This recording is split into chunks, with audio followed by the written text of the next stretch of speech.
Welcome, gentlemen, to what might be the greatest fantasy operation ever devised by mankind, Dungeons & Dragons. It's got action, it's got power, it's got unpredictable fireballs that sometimes vaporize the bartender, so naturally, I've mastered it. No one fucks with Dungeon Master Don. It's a role-playing game where you pretend to be someone other than yourself in a cooperative adventure, though in your case, Donald, that line seems increasingly blurry. You use dice to decide stuff. Fights, talking, opening doors that may or may not be alive. And sometimes the Dungeon Master puts you in a room with 400 ducks and toads trying to fuck your brother in the ass, and no exit just to test your soul. So let me get this straight. We're pretending to be heroes in a fictional world with monsters, treasure, moral dilemmas, and no consequences? Exactly, which is why it's the only campaign I've ever won without a super PAC. It says here, I'm a half-elf bard, so I play music and heal folks or charm them with my sweet Delaware drawl. You inspire Joseph with your music, your words, your oddly touching stories about ice cream vendors from the Depression era. You're the emotional glue of the party. You cast healing word, not executive order. And I'm the Paladin. Sworn to an oath? What is that all about? I'm confused. What's the story? Yeah, oath of devotion. You believe in stuff, justice, law, giving the goblins a chance to surrender before you smite them into next week. Very noble, very presidential, very boring. Can we get to throwing shoes at Bush or drone striking gnome villages? I think Obama would get hooked on that like it's Benghazi and Obamacare! Says the guy whose wild magic caused an earthquake in a soup kitchen last session. And we'll get to the drone striking later on. Why do you think I'm here? It was a controlled earthquake, no casualties, increased soup flow, tremendous result. You can fuck off, you're jealous of me. That's why you stalked me during the election. What's a vicious mockery? Can I just shout, hey, ugly lizard, your mom's a salad, and it counts as an attack? If you say it with feeling and the dice agree, yes. And how does combat even work? You roll a d20, the big one, Joe, to hit. Then if you succeed, you roll damage. If you fail, you sit there like you're 5 decades in Congress. Just rot away already. We all know you'll lose to a cricket, or you'll probably evaporate when you find out we have no ice cream to shove up your ass. You're starting in Ember Peak, Mountain Town. Great tavern, corrupt mayor, haunted windmill, optional prophecy about a flaming chicken god. And taverns' minimum wage staff are being exploited by magical landlords. There's a labor angle. There's a profit angle. I already submitted plans to franchise Ember Peak Burgers next to the magic item shop. And we're playing as these characters, but also kind of ourselves? Exactly, you but cooler. Or in Bernie's case, dustier. This robe has historic value, woven by socialist dwarves in the stone uprising of '82. Mine's called Choco Choco Chip. It's enchanted, not powerful, just delicious. My sword's name is Yes We Can, subtle. Behold, the trumpet. Golden, glowing, and it plays Hail to the Chief every time I roll a natural 20. It also occasionally banishes people to a golf plane. Mine's freedom. He's a bow, and sometimes he sings when I hit a target. Eagle screech harmonized with Texas wind. Do we all name our gear? Mine is the People's Staff handcrafted, durable, affordable, free of magical privatization. I think my loot just coughed. He probably summoned a snack elemental. And where are we going? First hook's in Ember Peak. Mayor's missing, crops are dying, a wizard's been stealing dreams. Classic stuff. Also, there's a haunted armory built on the ruins of a failed startup called Ye Old Crypto. And the townspeople are being charged 200 gold for a basic healing potion. I have notes. Many notes. You always have notes. And none of them include how to win. Hey, look, a 20. Let's fucking go. That's how it goes with Papa Josephine. You rolled that without declaring an action. Doesn't count, fake roll, fraudulent dice. I'm taking you to the Supreme Court and I'll win in yet another landslide. Sucks to be you. Let him have it, Don. It's the first thing he's rolled that wasn't ice cream related. Poor Pop would be proud. He was the best wife and life partner a guy could ever have. Oh, sorry, I'm talking about my cocaine. I'm sorry. Look, we defeated Medicare, and that's how we killed Betty and Walter White. You know how they're related, and she's the mom from Breaking Bad. Someone stop me, please. Ember Peak, A chilling wind coils through a half-abandoned mountain town. Buildings lean, torches flicker with unstable magic, and the sky is overcast with a faint hum of static energy. Our party arrives at the front gate, fully in character for now. So this is Ember Peak. It's colder than I expected. The town's got that "a dark ritual went wrong 2 Thursdays ago" energy. You can feel the instability here. The moment we walked into this dump, I said, this place needs a strong economy, beautiful walls, and fewer haunted chimneys. It's a disaster. Ember Peak, more like Ember Week. I can tell that the illegal goblins and dwarves are just let in. Those are open borders, folks. And no one likes open borders. Believe me, I should be the president. I'd make Ember Peak great again. You'll never see anything like it. I think I hear banjos, or ghosts, maybe ghost banjos. We had a fellow like that back in Scranton. He played harmonica in 3 dimensions. What a pal. This is the kind of town where the clerics are underfunded, the healers are unionizing, and the potion vendors are charging interest. We fix this place, or we burn it down and start a co-op. Something's wrong here. The birds ain't chirping. My companion Freedom hasn't squawked once. That usually means either magic is being suppressed or someone fed him cheese again. Suddenly, a squeaky voice explodes into the scene like a magic missile to the brain. Yeah, it's Ben. Incorrect. Technically, you're all wrong about the town's condition. Based on arcane data, residual ley line displacement, and observed dream interference patterns, I can tell you the disruption began precisely 42 hours ago, originating from Quadrant 3B, which correlates to the bakery/portal anomaly near the Western Well. His name is Benjari Shapiro, a hyper-fast talking gnome in perfect pressed robes and rimless spectacles. Steps into view holding a meter-long scroll and a wand that resembles a pointer. Name's Benjari Shapiro, divination certified wizard and licensed logic mage of the Elven Academy. Currently contracted by the Ember Peak Civil Restoration Task Force. Long acronym, don't worry about it. I've mapped the town's psychic decay, predicted 3 possible deaths, and invented 2 new economic systems since breakfast. Oh, no. No. Ben's in this game? Is this the cast we have to work with? What, are we getting Rosie O'Donnell as the final boss? With Jake Tapper and Jim Acosta as her sidekicks? Fuck this. Seriously? Who invited Ben? Wait, is this the real Ben or his gnome self? I hate all of the above, folks. It doesn't matter. They speak at the same speed and listen just as little. I swore I wouldn't play with Ben again unless we were in separate timelines or he was muted by a DM spell. Listen, while you were arguing about flavor text, I decoded 5 out of 7 necromantic glyphs scattered across Ember Peak's infrastructure. If you'll actually pay attention, I'll explain it in bullet point format. Point 1, the mayor is missing. Point 2, the dream plane is bleeding into waking reality. Point 3, there is a very real chance that the town bakery is currently baking fears instead of bread. What the hell does that even mean, baking fears? That sounds like a Kamala quote, God. I still can't believe she rigged Mario Party against me. She had no right! I ran the numbers using portent. Twice. Rolled a 14 and a 2, which clearly suggests imminent mind erosion, possibly at the hands of an eldritch pâtissier. Are we seriously going to let this guy derail the whole game with dessert horror? He already did. I had a serious social commentary planned about healer exploitation, and now it's about demon croissants. Are we going to fight these pastries, or do we eat them and let the magic take its course? You do not eat the pastries. That's what started the rift. Well, that and excessive teleportation, and an ill-timed bagel wish spell. I cast silence. I don't care if it fails, I just want peace. I miss the goblins. They at least had the courtesy to scream in short sentences. Can I roll Arcana to see if any of them are experiencing shared delusion, or if I need to realign the group dynamic using a logic hex? You cannot logic hex the party. That's not real. That's just you being annoying. Are you asking me to drone strike you in your face? Fine. Then I'll be over here, solving the town's reality spiral by myself while you all bicker like chaotic morons. Do I still get to sing? I'm torn between singing Michael Jackson's Black or White or Teenage Dirtbag by Wheatus. If it comes down to it, I'll sing Hot Lava Chicken if we run into Jack Black. I'm desperate. Yes, Joe, but if your song summons another Ben, I'm switching campaigns. I didn't sign up to be lectured in microdoses of smug. Next time I'm bringing Saul Goodman. He doesn't explain anything. Despite the chaos, Ben points the group toward a twisting alleyway of distorted cobblestones and shimmering walls. If you survive Dream Alley, we'll talk again. There's a mime in there who screams your insecurities in French. Good luck.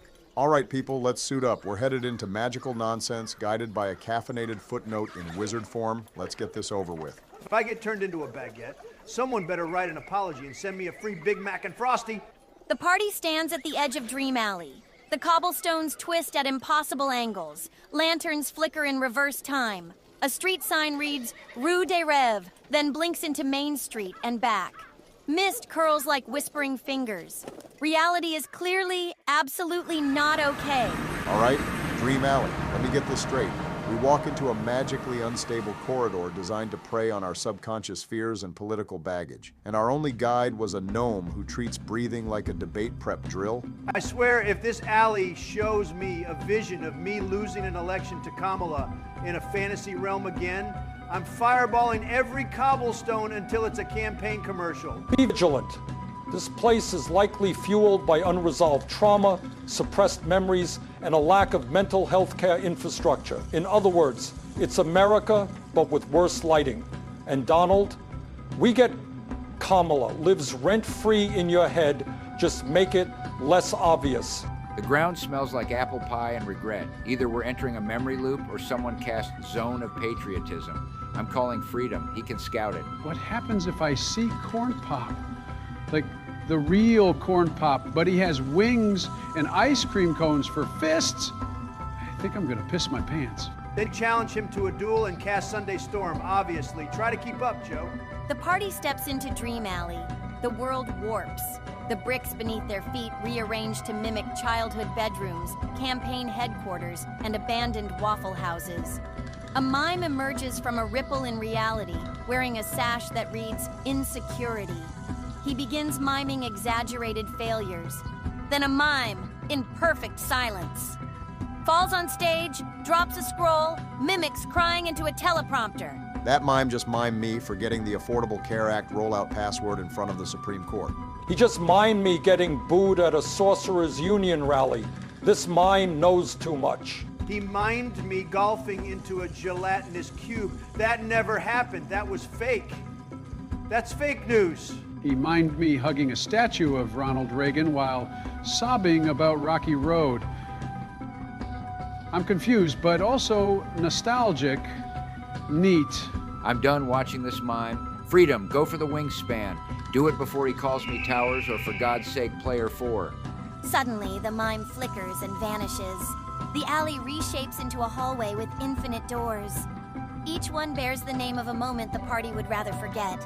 The doors read 2007 debate gaffe, Twitter meltdown, Corn Pop the Reckoning, Freedom Fries, the ice cream shortage. Melania's second book deal? Why is that here? Because this place doesn't mess around. It's your worst press conference crossed with your weirdest fever dream. We need to move forward. Focus. Don't engage the illusions unless they start charging rent. The group walks carefully. Each step echoes as if questioning their very existence.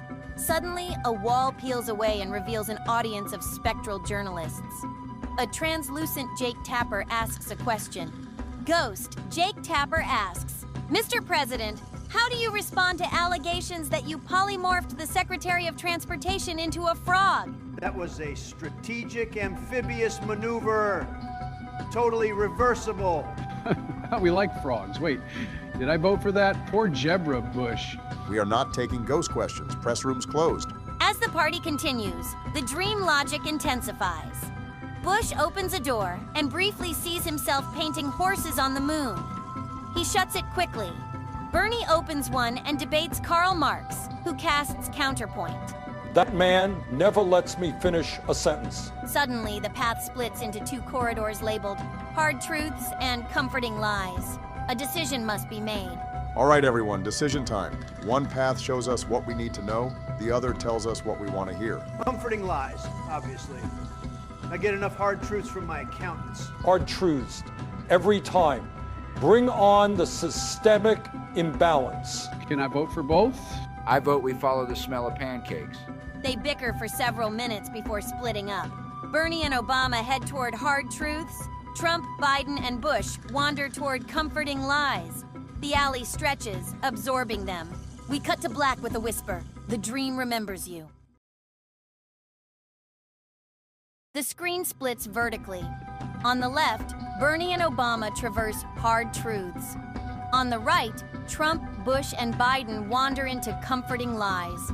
Each hallway warps time and ego in its own terrifyingly personal way. On the We Have Left path, hard truths, Obunga and Crazy Bernie. The corridor stretches long and narrow, flanked by cracked marble columns, each one etched with tiny glowing text. Excerpts from past speeches, votes, or historical regrets. Dust clings to everything. Reflections in the broken mirrors lining the hall show versions of them they don't speak about. Not in interviews, not even in memoirs. Well, Bernie, welcome to a museum of uncomfortable truths. It's like walking through every campaign promise I couldn't keep, and seeing them scored by a Rotten Tomatoes critic panel of my conscience. This place doesn't pull punches, that's for sure. I can practically hear Rachel Maddow narrating my regrets. If one of these mirrors shows me eating that fundraiser crab cake in 2011, I swear I'm casting sanctuary on myself and walking backward. Suddenly, a faint sound begins echoing through the stone. Upbeat, nostalgic synth notes, the unmistakable rhythm of a certain legendary voice. A door swings open, and from it strides Rick Astley, decked out in enchanted battle armor stitched from cassette reels, his mic staff humming with bardic energy. Thought I'd find you two here. The hallway of hard truths usually attracts the heavyweights. Obama, Sanders. The reformers with regrets too big for regular dungeons. Rick, still guarding the existential trauma zone, huh?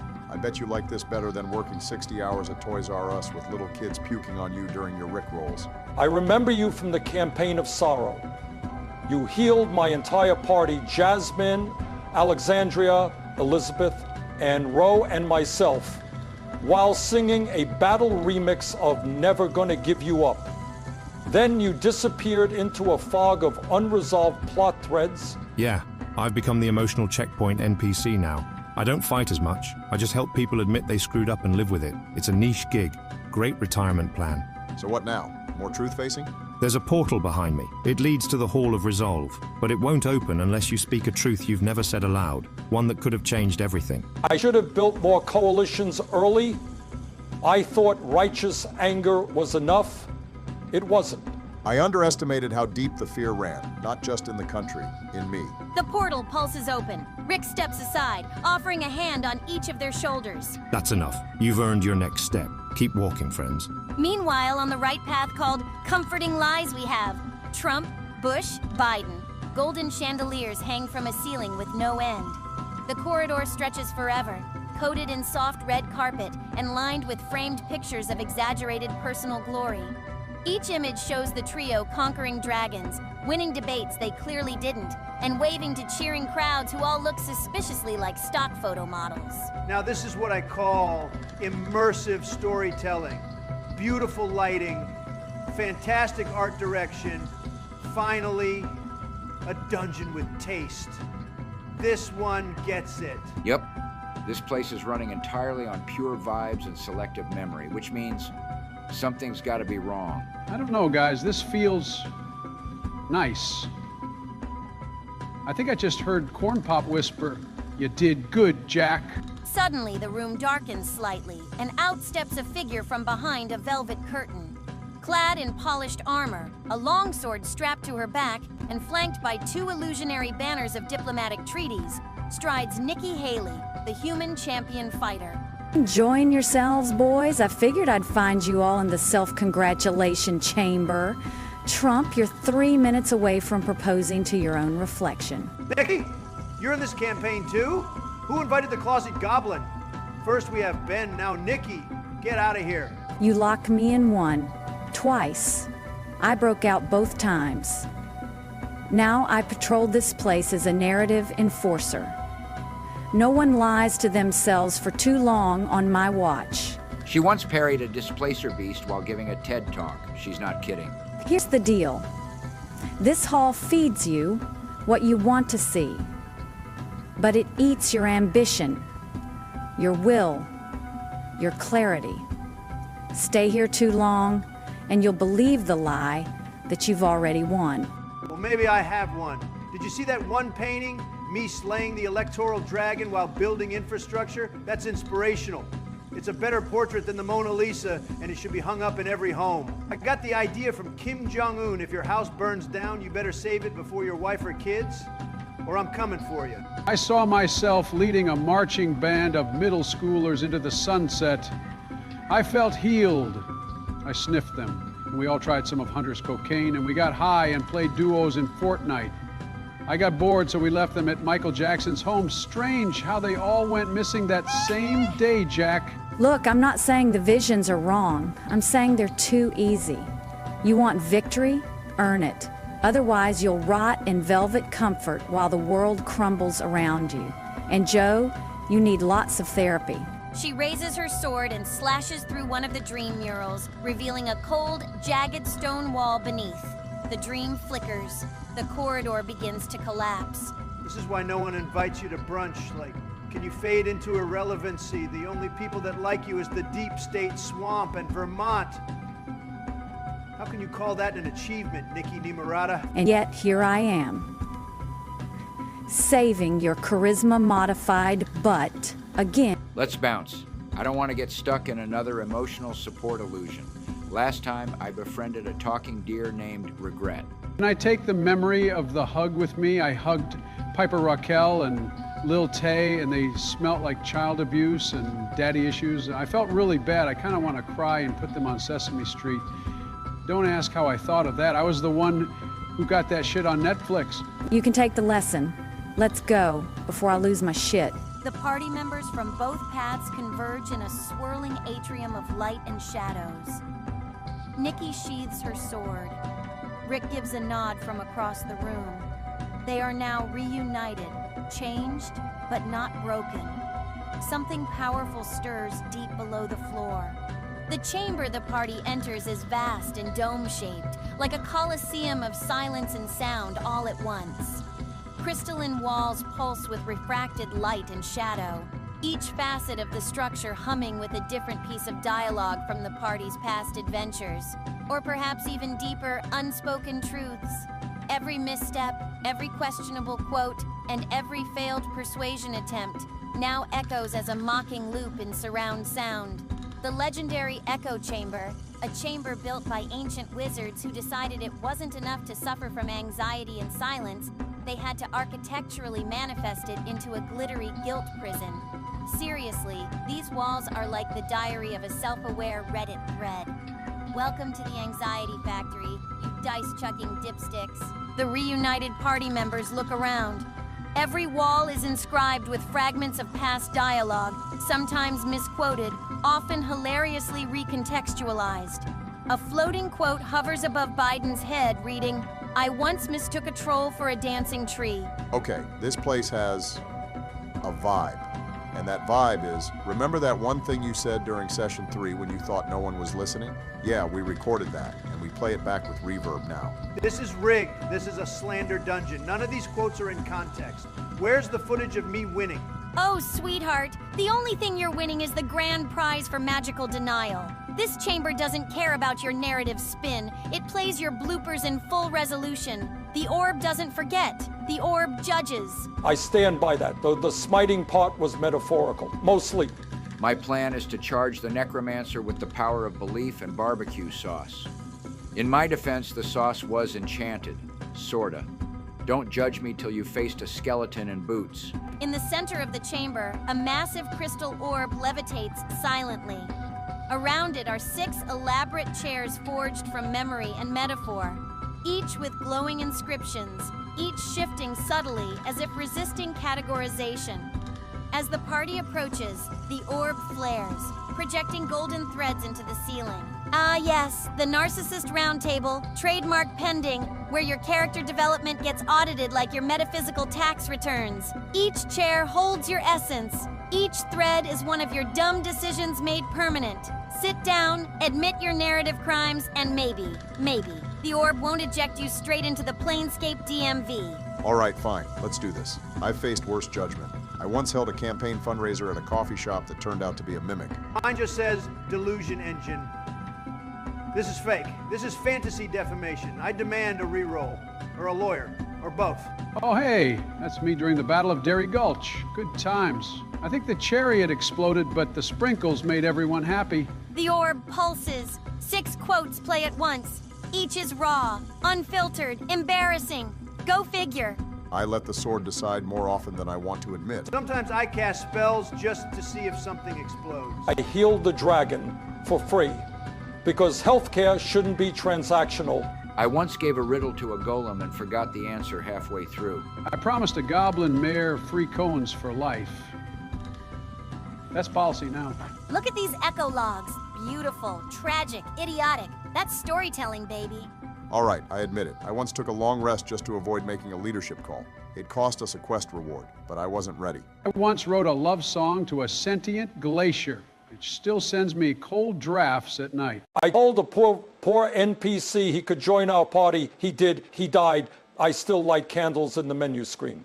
Freedom once pecked me in the eye during a stealth mission. I blamed a ghost owl to save face. One by one, the chairs glow. The orb pulses gold.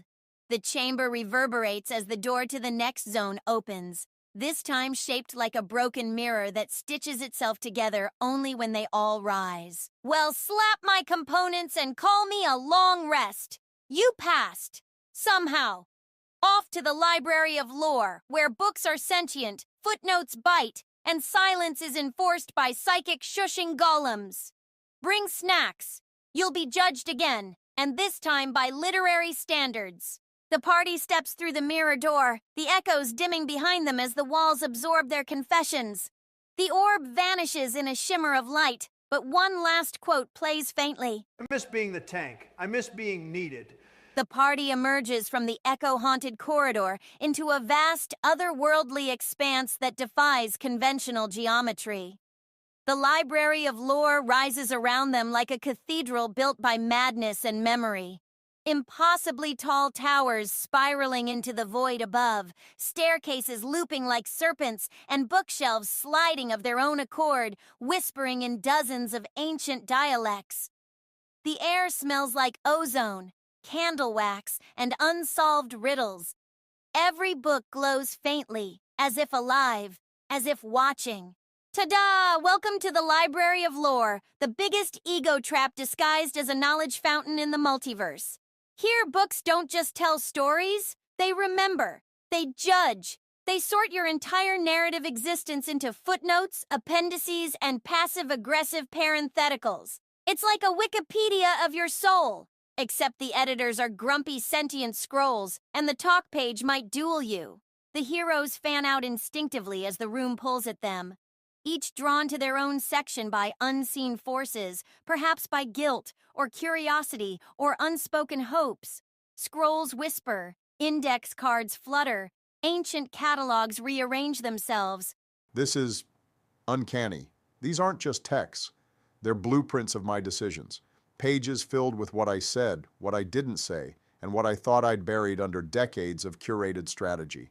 Now this is more like it.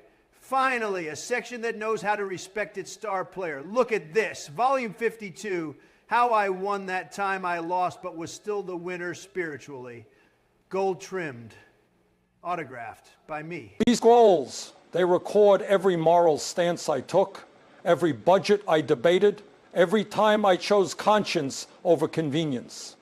And yet here they lie, gathering dust. It's almost poetic or tragic, or both. Corn Pop and the Lich King's Sunday. Aha. I think I remember this quest. Or maybe I dreamed it. Either way, there's a lot of sprinkles. Too many if we're being honest. This one just plays country music when I open it. I think it's a biography, or a barbecue recipe, or maybe both. The line gets fuzzy around page 12. A sudden pulse of blinding magical light erupts from a central pillar, and descending from a swirling column of legal paperwork, glittering contracts, and magical fine print comes Saul Goodman, dressed in glimmering, enchanted robes with a tie that flickers between timelines.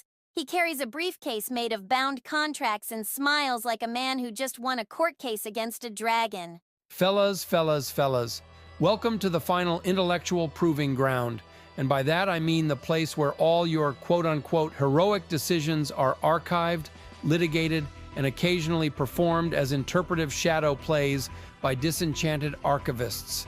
I'm Saul, Tiefling, Swashbuckler, and more importantly, your magically appointed legal counsel for lore compliance and retcon appeals. Saul, I should have known this place had a backdoor loophole. What can I say? If the books have a union, someone's got to keep them from suing every bard who rhymed truth with booth. That's me.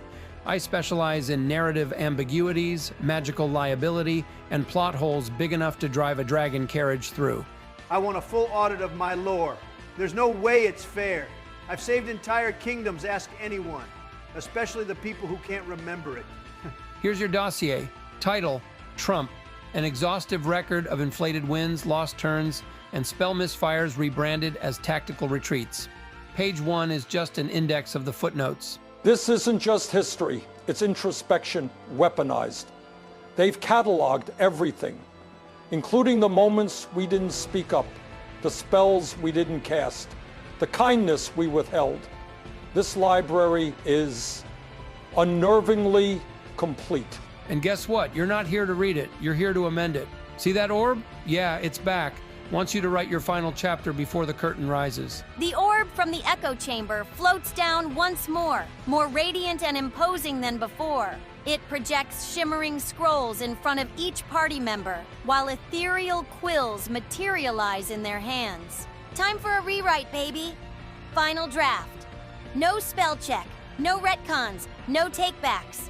This is your last chance to tell the world who you are before the finale stomps you into an epilogue. I'll write not just who I was, but who I failed to be, the convictions I carried, and the compromises I made. Maybe even the truth I kept in silence. And I'm writing an entire prophecy arc, complete with golden lightning, a betrayal twist, and a heroic comeback no one can deny. This chapter is called The Trumpeting. Mine will be a testament not to power, but to perseverance.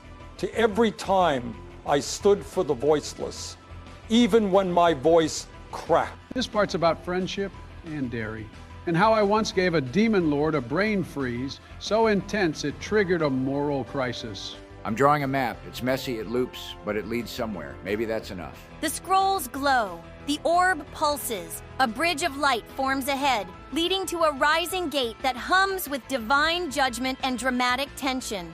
Well, look at you, facing your own stories without flinching. Almost proud of you. Just don't quote me. Next up, the finale. Gods, grudges, possibly a flaming pie that speaks Latin. Don't trip, or do. It'll be funnier. The party steps onto the bridge. The library watches. The books murmur. The final chapter beckons. The party crosses the radiant bridge into the final chamber, a realm suspended in myth and memory. The space bends around them in impossible curves, constellations spiraling down like snowflakes made of time itself. The floor ripples like ink on water, reflecting not the present, but the countless versions of themselves they never became. You made it. I don't know how. Statistically, you should have exploded, rage quit, or gotten eaten by your own insecurities back in Dream Alley. But here you are. Welcome to the epilogue crucible. It's the end, or maybe the beginning. That's narrative math for you. At the center of the chamber, floating on a throne made of quills, forgotten punchlines, and unsent letters, is the divine figure known only as the Archivist, an ethereal being of ink, parchment, and woven song. Their gaze is all-seeing, their presence less like a god and more like an unread book you keep meaning to open. You who have passed through echo, lore, and dream, who have fought with words, truth, and doubt.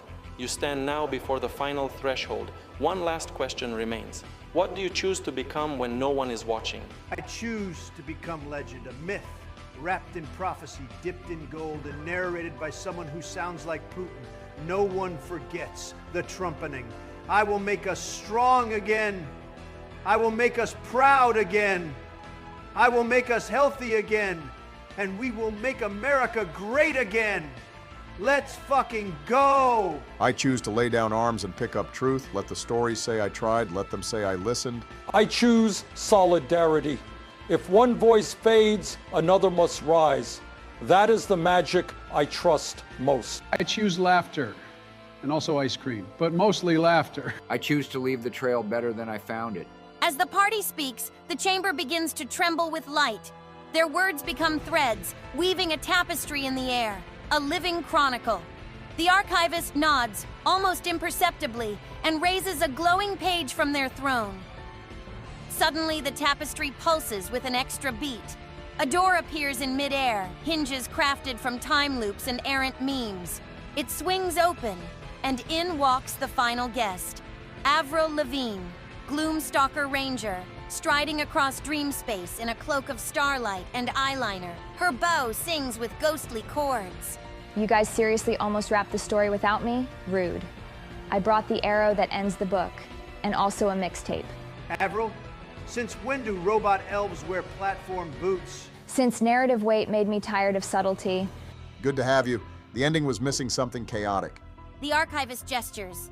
A portal opens, not to another realm, but to a memory unspoken. A village destroyed not by monsters, but misunderstanding. It is quiet now. The test is simple. Do nothing, or help rebuild. Go, not as warriors, but as authors of the world you want to see. No dice, no scripts, just choice. The party steps forward. Each plants something. A memory, a story, a wish. A tree grows, a road forms. A tavern's lights flicker on, children laugh. None of this was required. All of it matters. They did it. No end boss, no explosion, just kindness. Weird, right? But hey, maybe the real loot was the growth we rage rolled through along the way. Confetti, fireworks. A cake appears, frosted in character sheet stats and glowing with radiant frosting. Rick Astley returns, dancing with a floating mimic now reformed and wearing a bow tie. Avril shoots an arrow into the sky that explodes into a constellation shaped like a heart.